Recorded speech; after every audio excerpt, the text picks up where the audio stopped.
Well, it wouldn't be Fanboy running any form of stream, whether it be Banter and Babble or his own personal stream, if there wasn't some form of technical difficulty. But you know what? We didn't freak out for once, believe it or not. We figured out, and here we go. We are live right now, as you know, with Banter and Babble, first ever inaugural new content for your ear holes and your eye holes. This is going to be a B&B Quickie. Tonight's first B&B Quickie, we are going to discuss one of my all-time favorite sci-fi action. What genres do you put it in? It's many genres, honestly. It's a personal favorite for numerous reasons. I'm even wearing my Robocop t-shirt, based off of the Batman Dark Knight Rises cover art. So I'm ready to go. Are you ready to go? So thank you, everybody, for popping in with me on this evening for this amazing, amazing movie series. Well, at least two of them, right? And we'll get into that as well, too. What's going on out there, chat? How you doing? We're glad to have you in here. Prime Gaming, you're an UG, if anything. Dig problems when you're having stream part problems. I don't know if that really works for that cat, but I'm going to get back to you that. I do have my fan going briefly. If it's too much background noise, I will turn it off. It does get hot in my living room sometimes, and, I'm keeping it on for right now. If it's crazy, let me know, and just let me know. I'll turn it off, How long is this quickie? Sunday nights are normally my baiting nights. That's what Prime Gaming has to say, and to be honest, folks, in the time it took him to type that out, he's already done baiting, because as we all know, it's only a couple seconds for that chump. Popping in, problems with your stream, take your shirt off. The usuals are here. All the usual suspects. And Blanco. Thank you, guys. Appreciate you stopping in. So, yes, we are going to talk about the Robocop trilogy. The OG Robocop trilogy. Really, at this point, the only set of Robocops. Because apparently, from what Prime said earlier to me, is that the TV series that exists out there is not good. So, we're going to have to take his word on that one, because I don't know if we're going to watch that. I mean, I feel like I should watch it just because, but no, we're not going to. Megasource Rex, what's happening? Evan's already got his... Yeah, he's definitely got his shirt off. I definitely don't have pants on. I'm just going to be real blunt with you on that one. I don't have pants on. It's not a thing right now, so... how's everybody doing out there tonight? Hey, what's up, dude? Welcome to the new edition, to the new content for Banter and Babble, B&B Quickie. First things first... I would like to actually thank the dude 79, the one and only, for taking the time today. I had a crazy day at work today. Sometimes I can actually get to my phone a little bit better and whatnot, but he actually is the savior. As you see, he actually put together a new overlay for us today. Even the promo art, as you can see, I have my face on a version of Robocop over there. That would be the dude's favorite because he loves jetpacks. So thank him. Thank you very much as always, dude. Graciously thank you. You're the man. You're the producer. You're pulling the strings behind the scenes. We appreciate that. I appreciate that. Banter and Babble wouldn't even be half the product it was. I mean, I could talk all day, and that's great, but the stuff that he does is pure magic, and we can't thank him enough and appreciate that. So, if you guys get a chance, he's affiliate now. Go give him a sub so he can get like some Arby's tomorrow or something. Actually, sub twice, because to get Arby's, you need at least like $12. So. Maybe 10, I don't know. Can I Robocop a feel? That's a fair question. I'd say sure if you'd like. Don't need pants if you have a Robocop body. Also fair. How does having a job as a fluffer a crazy day? Well, King, depends on how much fluffing you got to fluff can make it a crazy day. And Arkenrath farted, so... he did fart twice. So thank you, everybody. Okay, so let's get right into it. So, as you may or may not know, the Robocop series is done by, and I don't know if they exist. This I didn't check into. Robocop series was done by Orion Pictures, which, if they do still do anything in movies, it's not something that I'm usually familiar with seeing. It's a very iconic, old school, like, way they bring in their movies, the Orion symbol. I don't know if that's anything that you know of, dude. Usually you're on top of that sort of stuff, but Robocop 1 was a movie that, even in my household, who my mom doesn't like a lot of sci-fi, or at least didn't a lot, she didn't like a lot of violent stuff. The movie was good enough to where, hey, mom says, it's a good movie, I like that movie, I'm a fan of that movie. We watched Robocop pretty religiously in my home because, as some of you may or may not know, we are some of us live in Michigan. I live in Michigan, and Detroit is, a pretty iconic city in the United States. This is one of the probably biggest center-focused stories that actually takes place in Detroit, outside maybe Beverly Hills Cop. I mean, I might miss a couple, but what? Well, 8 Mile. We got some feedback from the kitchen. We got 8 Mile. That's right. Good call out. Thank you. Yes, Michigan superhero. You're right. He may not be everybody's superhero. He might be a dark hero, but he's definitely an anti-hero. Our hero. Only good thing from Michigan was Robocop, King Cuddle says. I'm offended by that. Totally offended by that. All right. So, Robocop 1 was directed by Peter Verhoeven. Quite a name to say. And written by pretty well-known, famous guy, Ed Neumeyer. You might remember him also from Starship Trooper fame. He also did have a hand in writing the second one as well, too. There was I can't remember the guy's name, something minor that also helped co-write at least the Robocop 1 as well, too. How's the sound out there, guys? Sound okay? Not too loud or anything like that? I'm pretty sure I tried to watch that, so look at this trailer. Oh, my God. Already seen some iconic scenes. There's a lot of iconic scenes just generally in this movie. Now, all three of them are honestly quite quotable. Level's all good. Thanks, buddy. And this is the one and only Peter Weller who plays Robocop in this movie and the first couple, followed by co-star Nancy Allen as Lewis. Nancy Allen didn't do a whole lot outside of the Robocop series. Can't remember his name. Red from the 70s Show. I always forget his name, but that's Clarence Boddicker. Yes, Buckaroo Banzai. That's a classic sci-fi film. That's a love-or-hate film as well, too. Robocop, something I learned in the last couple days. We don't talk about Kid Rock. We're good on that. You can keep that. Robocop 1 sits at 90% in Rotten Tomatoes. Yes, also directed Total Recall. Peter Verhoeven also directed Total Recall.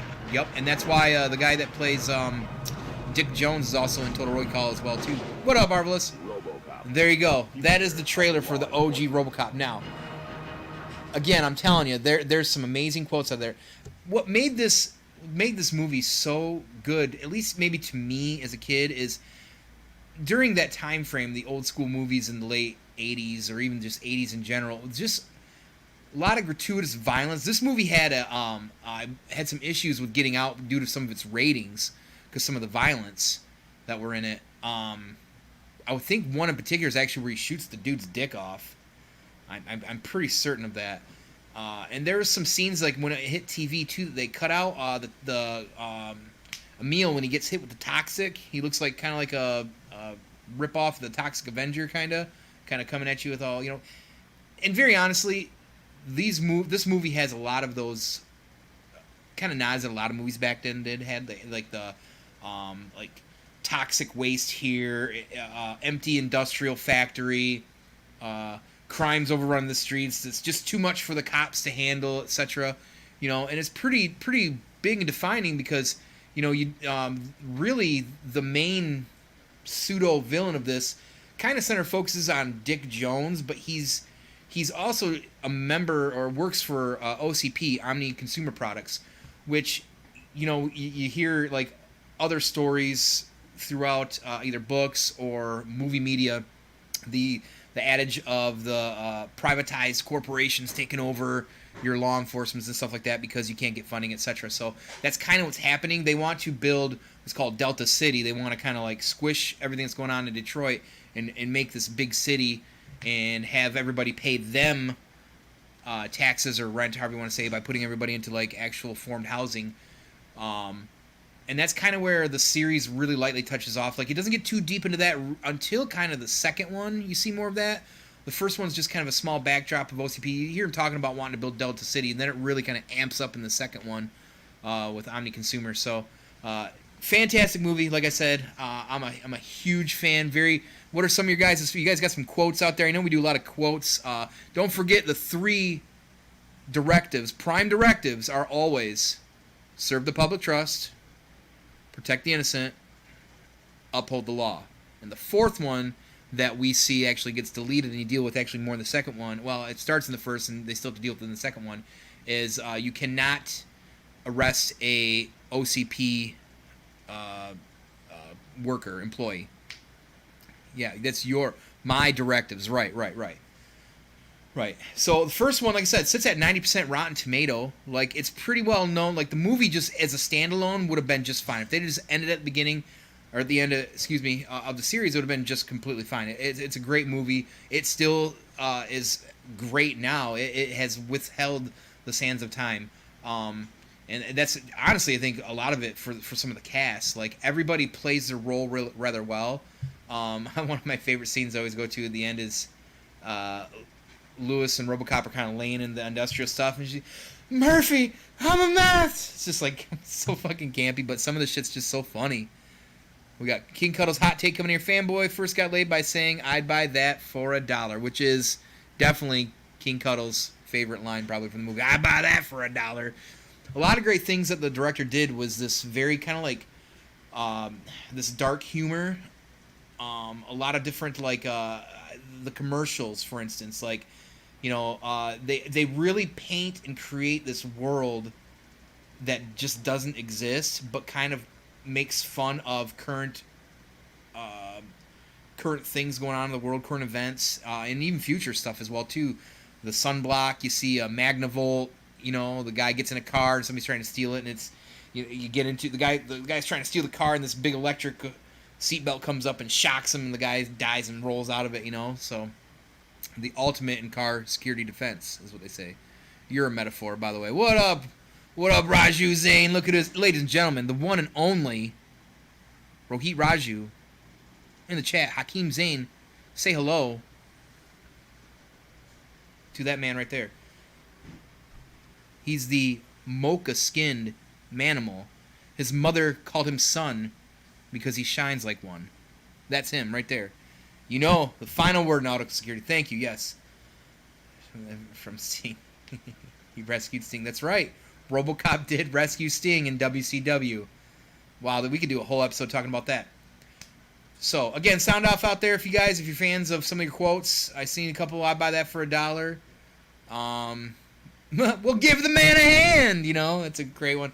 The actor that played Clarence Boddicker is incredible. I'm a huge fan. I think he's hilarious. And besides, you've got him as a flunky for Dick Jones. You've just got a lot of great people that just fit into their roles really well. They're just larger in life in these almost even side roles and stuff like that. Like everything that Clarence Boddicker does, even from putting the gum on that secretary's name tag just because he's an a-hole. He's a constant a-hole. It's funny. There you go. There's another one. I work for Dick Jones. Dick Jones. Classic. And then you can't forget, well, of course, the entire gang that Clarence Boddicker has with them, but you cannot forget the one and only Ed 209. When I was a kid, I was already fascinated with Robocop, but as like a robotic villain to Robocop, pretty fucking cool. Like the design and everything's cool, and that's what makes the movie so unique. Is they got that stop motion animation is how they do a lot of that sort of stuff with things like that. Even moments in the second one where you see Robocop in pain or things going on with them, you're kind of getting that like instead of doing like bullshit digital stuff where they're just kind of at the cusp where that was getting to be a thing, they're doing like that stop motion animation, which is pretty cool. So a lot of cool stuff in that as well too. I can't speak highly enough of it. Clearly, I'm a big fan of Robocop, big fan of most of the series, and there we are. Robocop 1 ends, and it doesn't need to continue, but they managed to do that with the second one. And I'll be honest with you, I would not hate or debate anybody that does like the second one, just enjoys it more than the first one, because the second one also, like the first one, has bring back those practical effects. Absolutely. I never broke the law. I am the law. Yeah, you just did that, like the Rob Schneider version of him saying that. Dread, that part. All right, Robocop 2. Directed by Irvin Kershner, so we didn't get our man back for this one. Still written by Ed Neumeyer. However, it was actually, that was the first draft Ed did for this. It was finished by Frank Miller of the comic book fame because of the Writers Guild strike that happened around then. So he actually wasn't able to come back and do that. So Frank Miller came in and stepped into the rest. We were fortunate enough still to get the one and only Peter Weller back as Murphy, a.k.a. Robocop, and Nancy Allen, of course, as Lewis. And apparently Nancy Allen, between 1 and 2, when they were getting ready for this movie, she took some actual training in combat courses because she wanted to look more legit. And honestly, like, she didn't get that kind of screen time on there. There's a couple spots where she does a kick or two, and that's really about it. There wasn't much to it. And we're still getting the practical stop motion animation here. Kane is... it's a really cool design. I mean, they had a lot of different cool designs they show off for, like, the Robocop 2 series, so... There's a lot of really good, like, cool, gory scenes in this movie. Kane's bugging me. The 88 writer strike. There you go, Arkenrat. That's what happened here. So it's the mayor. We finally get to see the mayor in the series. So what was unique about this was that they wanted to promote. They're still trying to work on Delta City. Delta City was the main thing, and they wanted to have a new RoboCop. They felt like the RoboCop 1 was kind of already obsolete, so they wanted a new icon to help the city take over for Delta City or whatever they're doing. And the idea, they were having a lot of issues trying to get the concept to actually work with the second RoboCop series. They basically were saying that they're fortunate with Alex Murphy as he was the perfect candidate because he was like the all-encompassed good guy, and he just, he just fit what they were looking for. He accepted the fact that, for the most part, that he was a machine, was able to go out and do the job day by day. The other things they were having were like kind of psychological breaks. So the idea was that the lady steps in and she's like, well, why don't we use somebody who's more willing and able? And they're like, what do you mean willing and able, right? She basically takes Kane, who is really at one point the kind of the main villain for the whole thing. I mean, OCP still is like the backdrop, right? But Kane is involved in creating this drug nuke. He's a drug lord, huge in Detroit, and when he gets himself basically dead for all intents and purposes, they use him to be RoboCop 2. And she'd been testing this stuff, and he was really their first trial run, and he's addicted to this that nuke. To like persuade him to do what they wanted, they would basically like dangle a carrot in front of him, and he would go do whatever they wanted, and then knew at the end of it he would get more of this nuke because that kind of stuff hits your nervous system and your brain and stuff like that. So they managed to salvage basically just his brain and his eyeballs and his spinal cord and put him into Kane. Well, RoboCop 2, I guess, as some people will call him, but really it's just Kane. But great quotes from that one is too. Interesting enough, RoboCop 2 sits at a Rotten Tomatoes at 31%. Now, I personally feel that... isn't the moon wonderful tonight? That's good. Isn't the moon wonderful? I'm having trouble. Like though they spray paint kick me on him. I felt like this movie was a fine enough sequel. There are people out there that don't like this movie, and I'm completely baffled by that. Yep, they didn't try it. Yep. Nuke was just watered down mutagen. Oh, shut up. Shut your mouth. It's funny, Cap. Yeah, it's a good movie. Now, is it as good from a story standpoint as RoboCop 1? I guess not, but an enjoyability factor of the second one, honestly, it's just as enjoyable as the first one for all intents and purposes. And if people said they like it more, that would be just fine too. Like all the stuff, like they highlight that Nuke is taking over the city streets so bad. Like there's bad cops, who's good, who's bad. The cops are on strike now because OCP is half trying to take over. They're trying to get better wages. They're being put out there. They're understaffed. There's a lot of stuff going on in this movie that really almost kind of like parallels what was going on at the time in, honestly, Detroit, in Michigan at the time with the auto industry. Like, it almost always kind of felt like back then, because I had family that worked at GM, there were strikes here and there as well too. Kind of some of that stuff going on, or the scared part of losing jobs and stuff. Like, it always felt a little surreal when you watch RoboCop 2 because you see cops on strike, and they're always like, "Ah, cops don't strike. We're supposed to be doing." I mean, cops do strike, right? You know, things can happen, I suppose. So, let's check up the chat. Only without the star power of Bill Paxton and Danny Glover. Right. It's like Predator 2. Okay, that's fair. Yeah, okay. I see you guys got. We got some Predator drops being out here, too. Android Officer just didn't sound as good as RoboCop 2. And you're right on that, Cap. Android Officer did not. Murph, what's bugging you? Kane's bugging me. Anyways, yes, I love this movie. As a kid, I used to, like, draw and this, that, and the other. All kids draw, right? I would constantly not only find myself drawing RoboCop, but also drawing RoboCop 2 Kane as well too. I was always fascinated with that design, like these little stick legs on this massive, like, barrel-chested body, and like the almost like samurai looking face, and then it comes out in digital screen and stuff like that. Like I said, the design actually looks a little like almost lazy, but I always felt it was more complex than it got enough credit for. So RoboCop TV movies are free on Vudu. So the TV show and TV movies apparently aren't great. It's Neff. Welcome. How you doing? Thank you. And there you go, Arkenrath. We're gonna get to that. There is a RoboCop 3. Believe it or not. If it was I copied it to buy the other parts separately. That's pretty funny too. That's great. And then, like, honestly, the cast in that one too, like, they kind of expand the cast in the second one. You know, and both of them, really, there's a lot of different characters that play different kind of roles that kind of funnel you into like a central showdown. Hob, which is Raju's favorite character, can't shoot a kid, can you, fucker?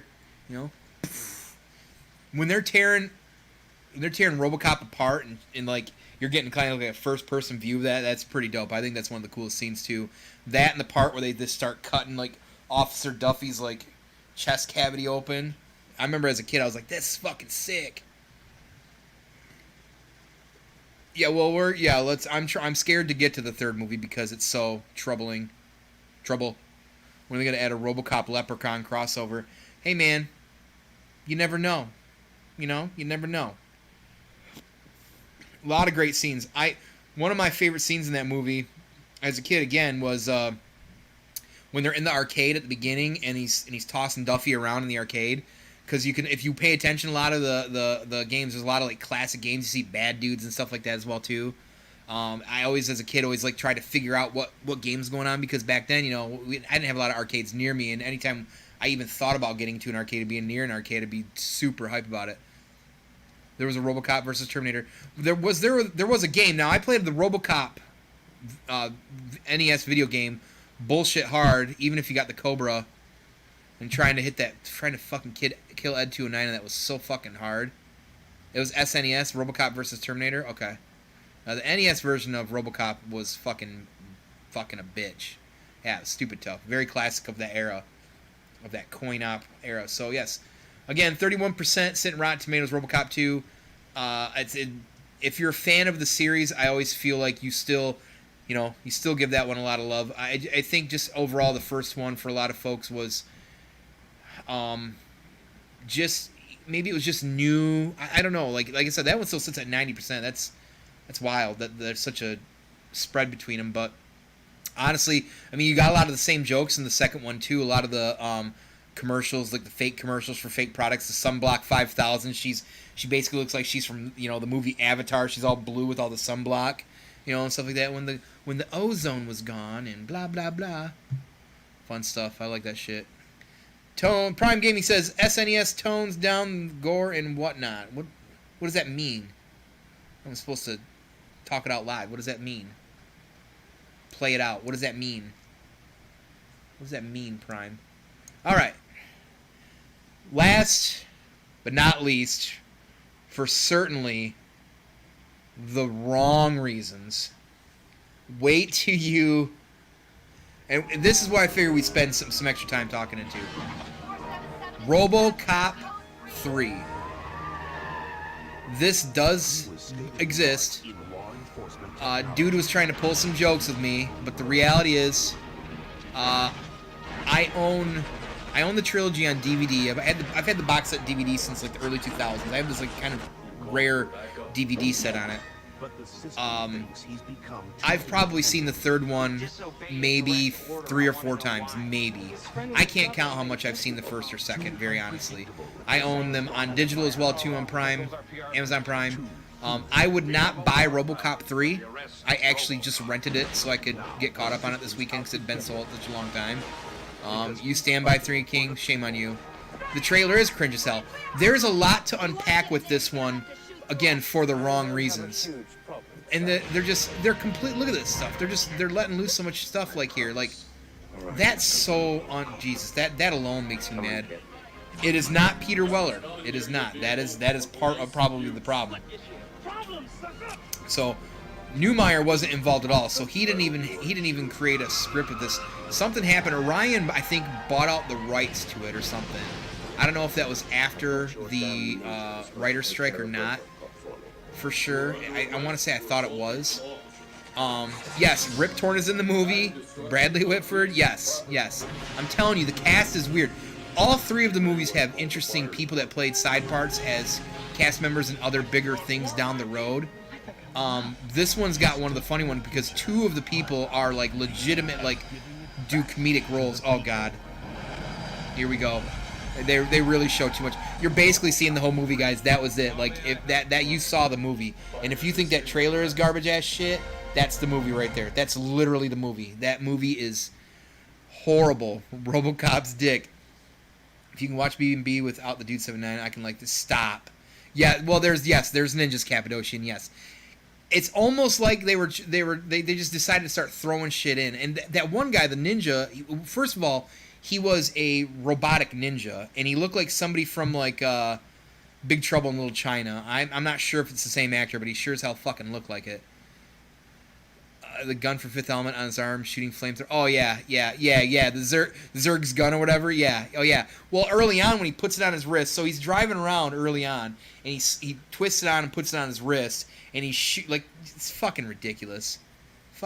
So, this was directed by Fred Decker, and I didn't dig too deep on what else he directed, but I don't think it was a whole lot of anything at this point. Honestly, if he directed this, he shouldn't have a career, I'll be very honest. And if he did something worthwhile, no, then shit on me, I guess. But this was written by Frank Miller and the director, and it almost kind of makes sense when you think about this movie from a very, very comic book sense. It's early 90s comics still had that kind of goofiness to them and that like almost campy sense to them. This movie, like all the movies have like a threshold of campy, right? And it's an okay threshold of campy. It's the right kind. This one is like, and it's not even, it's so bad, and it's not even so bad that it's good by like some films. This is just a fucking garbage movie. Like, I would say sometimes to people like, oh, this really sucks, but at least check it out once and see what you think. This one isn't really honestly worth your time. Like, as far as RoboCop existing, the third one shouldn't exist. It's fucking shit. There's a fucking jetpack in it out of nowhere. Like, out of nowhere. And it's like early on when you see it, you're like, oh, that was a jetpack. We might take it with us. Like I didn't figure out that RoboCop was going to be the one to fucking wear it by the end of the movie. And clearly the trailer fucking shows you anyway. Like, they couldn't hold that back from you, right? But we did not get Peter Weller back as RoboCop, and I'm guessing, I'm pretty sure that was because Neumeier wasn't involved, or maybe he didn't like the script. I don't recall why. If anybody out there knows offhand, that was one thing I was going to try and look up, and I forgot to peep that, was why he didn't come back to this. Instead, we got Robert John Burke. Of note, things that he's done is the movie The Stephen King's Thinner, and I guess he's been on some Law and Order. Okay? He wrote the most recent Predator movie. Who, Frank Miller or Decker? And we still had Nancy Decker. Okay, well, that explains quite a lot by you telling me that. Jesus fucking Christ. Nancy Allen comes back as Lewis again. So, sorry, the previous film did not reprise the role as he was starring in Naked Lunch. Oh. You complained that wearing it was painful after a short time. What a bitch. Yeah, well, he did a terrible job. Like, honestly, even looking at him, like, there's no comparison face to face. Like, the features weren't close enough. I mean, just, like, between Peter Weller and him. Like, they should have just... I don't know why the studio wanted to pump this out, because it had nothing that the first two had. So, first of all, this sits at Rotten Tomatoes, and I'm not shitting you. I don't know if anybody's aware of this. Does anybody know what this is sitting at Rotten Tomatoes right now? They tore poor fucking Peter Weller apart. This sits at 3% on Rotten Tomatoes. 3%. Of note, this movie was the first film to use digital morphing in more than one scene. My guess is... No, 20's high, buddy. My guess is when he's jetpacking around a couple times or whatever's going on. Because if you even see in the trailer, like, listen, even some of the early films that didn't do practical effects and that tried to push that, some of it is still watchable. But they had him flying in the middle of the daytime, and he clearly looks just like a smudge on a film, like lens. It's horrible. There's so much... Okay, so... I'm trying to figure out form where to start with this fucking movie. Like, they're doing the still trying to create Delta City. They bring in, unlike the other movies that have different antagonists and stuff, they bring in different groups. There's like this like military group that comes in, the OCP's. So OCP to start out with is getting bought out by a Japanese company, which also kind of like paralleled the times back then. Everybody was freaking out because there was electronics coming out of Japan and like cars, autos, and stuff like this. All this stuff is like they're taking our jobs. Anybody who knows, I want to say, is it Mako, the martial artist? He actually is the guy involved now taking over OCP from the version of the Japanese company, which is funny. I'm here, just had me leave at 9 a.m., of course. Oh, roger that. Well, I'm glad you're here, Forge. Appreciate you. Cronenberg. So you've got this hostile takeover from the corporate side, and then Rip Torn is running the company for what they don't really explain why he's running it. The cops are not on strike now. The new crime, like, instead of dealing with just like normal like crime bad guys, they go with the very, very like I feel it's very cliche of a lot of movies of this time too. There's like punks, like cyberpunks and punks and stuff like that. Like, I feel like that's kind of an overplayed thing, and now that's what's going on in Detroit. Like, you never see punks before in Detroit like that, but all of a sudden, like, after a couple years, punks have taken over the city. They're the bad guys. There's a war zone going down there. So they're the main bad guys. So OCP brings in this military group who ends up being, of course, run by a bad guy. So it's like piling on this stuff. Robocop's got a twistable off arm. We don't have Peter Weller back. Lewis, it gets shot. I want to say both, and at least she gets taken out in both movies, first and second. She gets shot. In this movie, randomly, and keep in mind most of the scenes that Lewis is in, or the cops in the series, when they're like working, they're wearing like full body armor. They're wearing the helmet. She grows her mermaid hair out for this one. She's not wearing a helmet half the time. She gets fucking blasted in front of a fucking church. Like completely out of nowhere.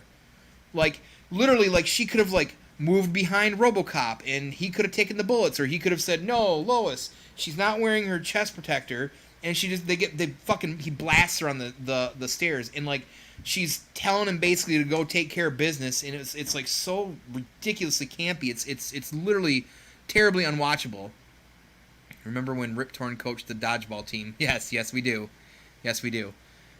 And very honestly, like, it just he ends up with the resistance group, because of course there's that. There is probably the biggest issue with the movie, at least for me, outside of the terrible digital graphics that they just wedged in. Instead of using any practical effects like they had before, even Ed 209 was more of like a practical effect stage prop instead of like a stop motion animation. There is a child in this movie that's like maybe 8, 9 years old, and apparently this child is Stephen Hawking, because this child is straight up hacking, straight up. Oh, there's a tracking device on Robocop. Somehow this kid knew where the tracking device was. Like, there's always been this underlining like affection that you can tell Robocop has for kids because he thinks of his son. But like this weird like almost buddy cop thing they do with this child in Robocop completely doesn't feel like any of the, like, it just, there's no dynamic with it. It's a kid, you know. And you've got Lewis that just died. You got this kid in Robocop like basically hugging all the time. It's just, it's such a, this is so weird. It's so many bad choices. And again, I don't know how much of a hand Decker had in it with Miller. They both wrote it, but this movie just, it's horrible. It's honestly horrible. I'm not a fan. I don't know how you could be a fan. I know the dude has Robert John Burke. He's got his autograph. He's a big fan. I think because he loves the movie Thinner. I don't know. But, you know, honestly, I hope and I wish that if anybody sometime soon says, hey, you know what, I want to watch Robocop because Robocop sounds awesome, don't even look at 3. Not even for the completionist part of it. Then yeah, right. Well, because I mean, you got to understand, like, this is, if you've seen the other two, this is so bad. It's so terrible. It's just so bad. You're watching 3 tonight? Yeah, whatever. You'd be your fan. 3% Rotten Tomato. King Cuddles, huge fan. Nope, can't do it. Not a fan. Don't like it. I can't believe that this was something that somebody signed off on, honestly.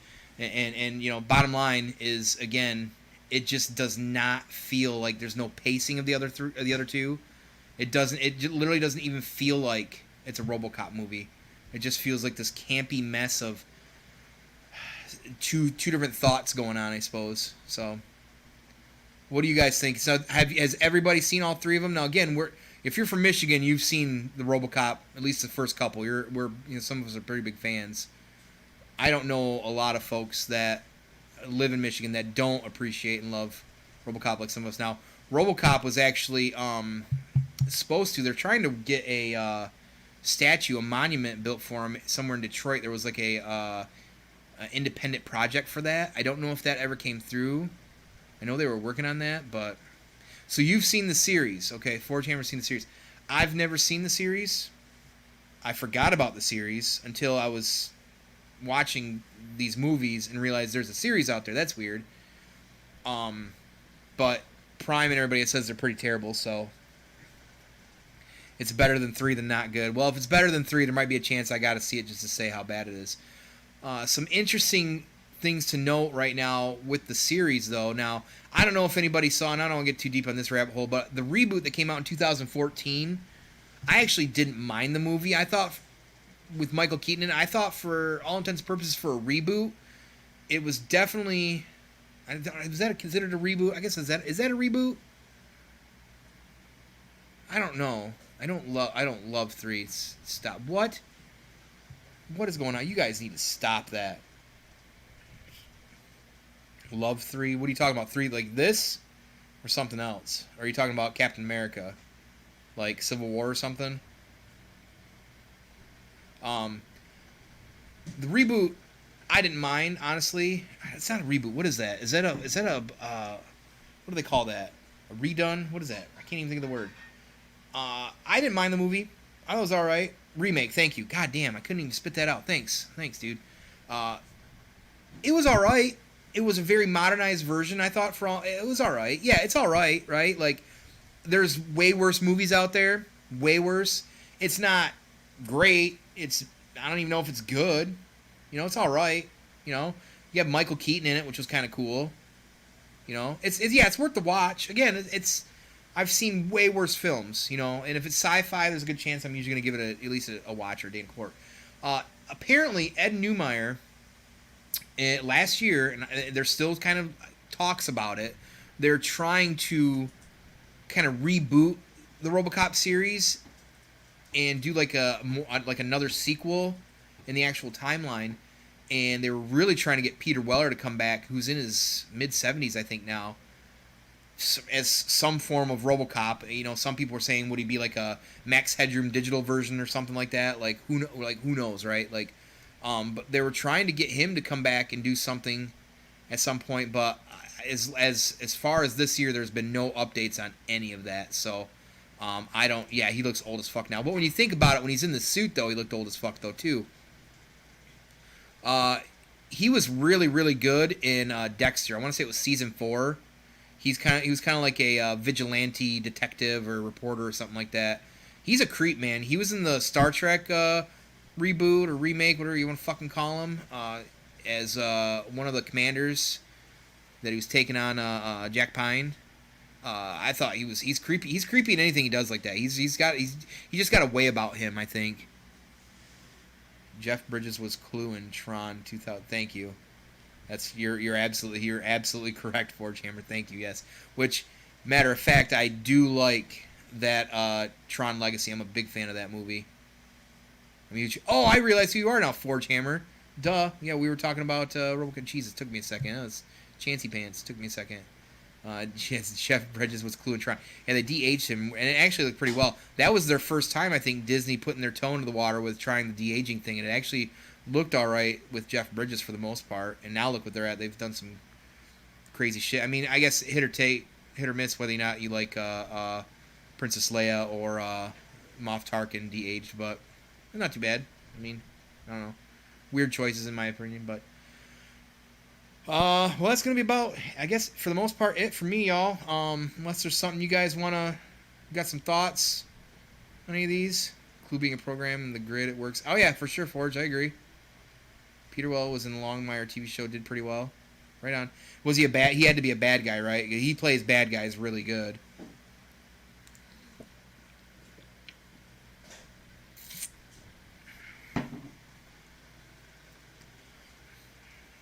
I didn't think he was still doing a whole lot. I did learn, this is really random, he's a huge fan of classical music, and he can play, I think, 1 or 2 different instruments. Like, he's a classical music nut. He's got like a degree, I think, in like music in some form of like art theater or something like that. Who should write a new RoboCop movie? I think Neumeier should be involved for one, not Frank Miller. Like I said, the only reason the second one was all right still was the first draft was done by Neumeier, and Frank Miller just kind of finished it. But I mean, if Fred Dekker is directing RoboCop 3, makes that recent Predator movie, I mean, that's a correlation of shit show to me, in my opinion. I don't know. Lin-Manuel Miranda, that's funny. That's good. But it's just weird that Frank Miller. I guess maybe sometimes those guys, when they do certain other medias, I don't necessarily see that. They're good at crossing into other sort of medians, right? Like, you almost wonder if some people can hack it or not. I know with Todd McFarlane trying to get another Spawn done and get out there and do like a remake of that. He wants more creative control though, instead of like the studios. He blames the studios because he wanted more of a hard R on the original. I mean, I guess theoretically, Todd. That's how he rolls, though. Yeah, Frank Miller did Sin City as well.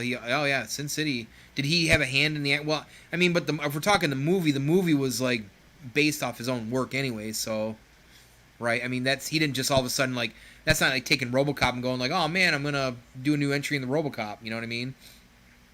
I do like Sin City. I think Sin City's awesome. But again, like, I never saw the second one. I never saw the second. I wasn't interested. I just don't think, like, I don't know, man. Like, again, like, it's a lot of the campiness in the third RoboCop that just kind of like, it almost feels like a goofy, over the top comic book that you almost just can't like. Oh sweet, let's put a back jackpack on him. That's what RoboCop needs, because he's always needed something like that. And like, no, he didn't need a jetpack. Like, it looks stupid. He looks stupid flying around. And then he squares off with a robot ninja. Like, honestly, they don't explain the robot ninja thing really at all in the movie either. It just kind of comes up out of nowhere. You're like, what the fuck is this going on? Like, what? Christopher Nolan would be well. That's I wouldn't say no to that. I just, as far as directing, yeah, I would want Newmeyer involved in the writing again for sure. I think at the end of the day, that would be the big piece of it. So, Ed Meyer's really not that old either. Like, compared to so when he was writing these back in the '80s, he was just a young buck. Like, he's not that old. He's, I think, only just in his 50s or something like that. Like, he's still young enough to where he could come back and do something like that and maybe be successful. But again, I think having that a director, or a $13 movie ticket. Yes, thank you, Raju. Neil Blomkamp. Don't you just love that dude? Isn't he one of your favorites?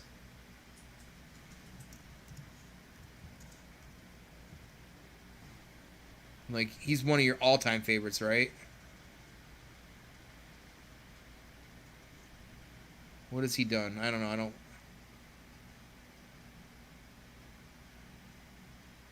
don't watch I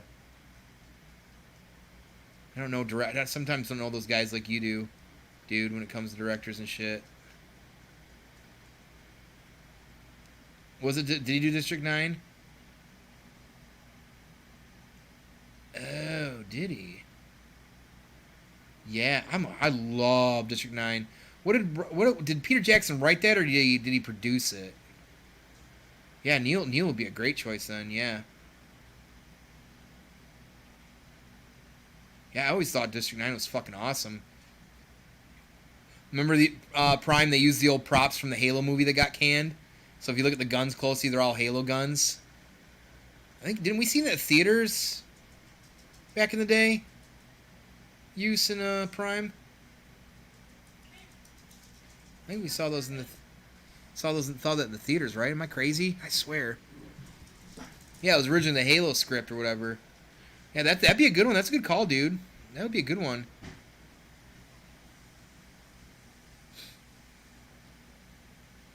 Was there a sequel to District 9, or was there going to be? Or there was something in that. Wasn't Chappie? Chappie didn't take place in that though, right? It was done by some of the same people or something like that. Right, Rodriguez. Yeah, there you go. I'd be alright with that. It just has to have that feel, you know what I mean? So that's the difference. Yeah? Yeah?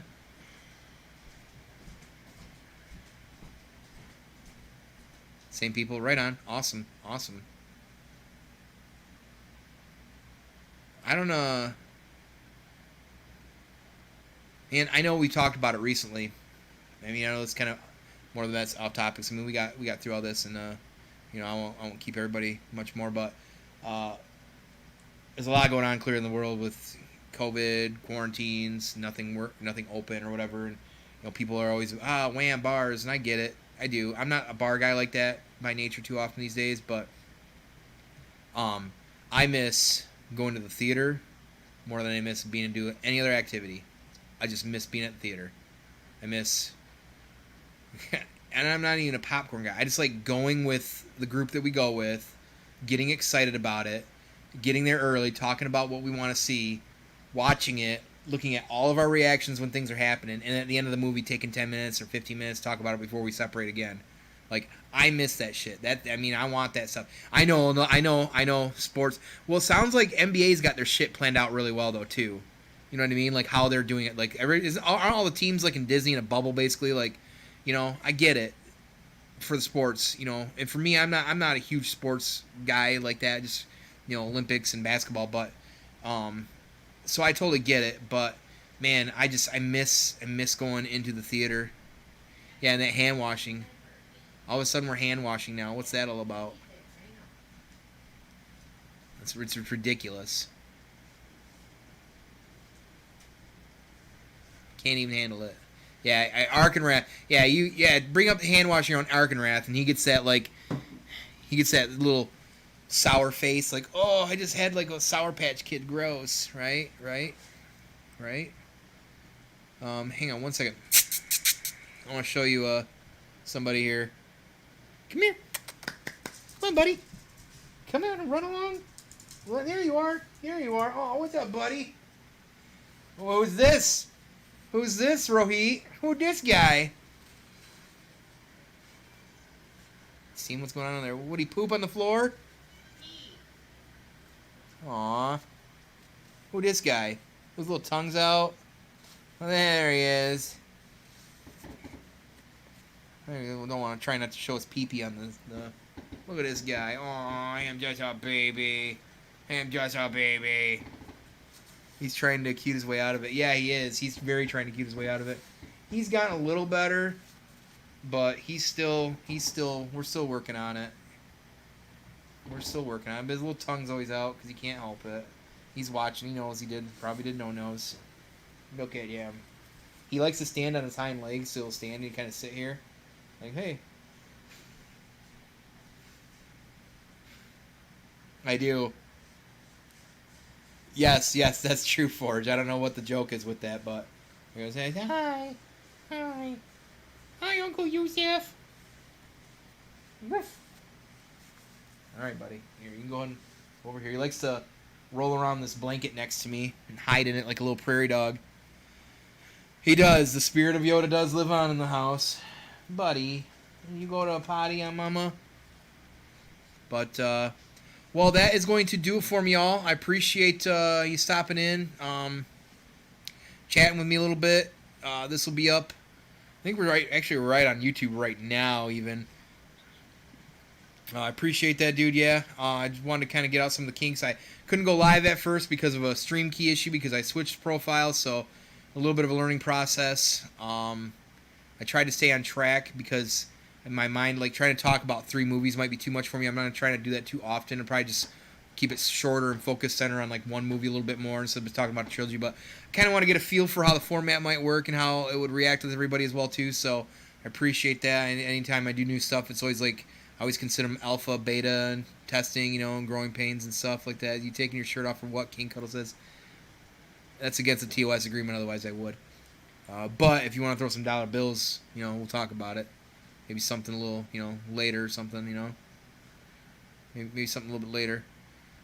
But definitely, guys, I appreciate the support. You guys are, all y'all consistent with any Banter and Babble product, excuse me. I don't know when the next one I'll do for sure. I'm going to try and do at least something weekly going forward. And hopefully, and maybe the dude will, as weekly as we can as well, too. Now that we got everything, yeah, Embers. Yeah, right. Yes, if you haven't followed my actual Twitch, it's Fanboy Tone. And, of course, the Dude79 here, twitch.tv/FanboyTone/Dude. And, of course, if you're on the channel right now, you're probably following it. But if you can, don't forget to make sure you're following it. Share it with everybody if you enjoy the content.